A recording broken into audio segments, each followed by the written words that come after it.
అందరికీ నమస్కారం. Welcome to news local. వాలంటీర్ల వ్యవస్థ రద్దు అవుతుందంటూ సోషల్ మీడియాలో వస్తున్న వార్తలకు వాలంటీర్లు అయోమయంలో పడ్డారు. రాష్ట్ర ప్రభుత్వం ఈ విధమైన నిర్ణయంతో ముందుకు పోతే వాలంటీర్ల పరిస్థితిని ప్రశ్నార్థకంగా మారనుందని వారు ఆవేదన వ్యక్తం చేశారు. దీంతో మండపేటకు చెందిన రాజీనామా చేయని వాలంటీర్లు ఏం చేయాలో పాలుపోక బుధవారం ఎమ్మెల్యే వేగుల జోగేశ్వరరావును కలిశారు.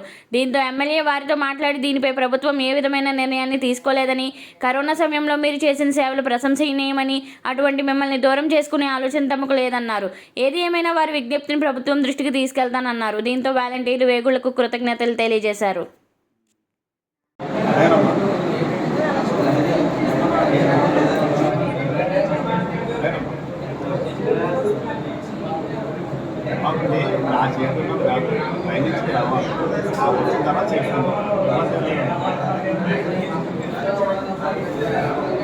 సోషల్ మీడియాలో వాలంటీర్ వ్యవస్థ రద్దు చేస్తారని చెప్పేసి ఇలా ఊహాగానాలన్నీ రావడంతో మా వాలంటీర్ వ్యవస్థ రద్దు చేస్తారని మాకు భయం వేసి ఎమ్మెల్యే జోగేశ్వరరావు గారిని కలవడం జరిగిందండి.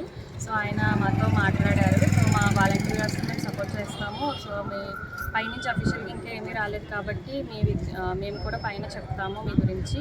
సో కరోనాలో కూడా మీరు చాలా హెల్ప్ చేశారు కాబట్టి మేము మీ ఉద్యోగాలకు సంబంధించి ఎటువంటి నిర్ణయం ఇంకా తీసుకోలేదు. సో పైనుంచి వచ్చిన వెంటనే మేము మీకు చెప్తాము. సో మీకు పైన కూడా మేము కూడా మాట్లాడతామని చెప్పడం జరిగింది.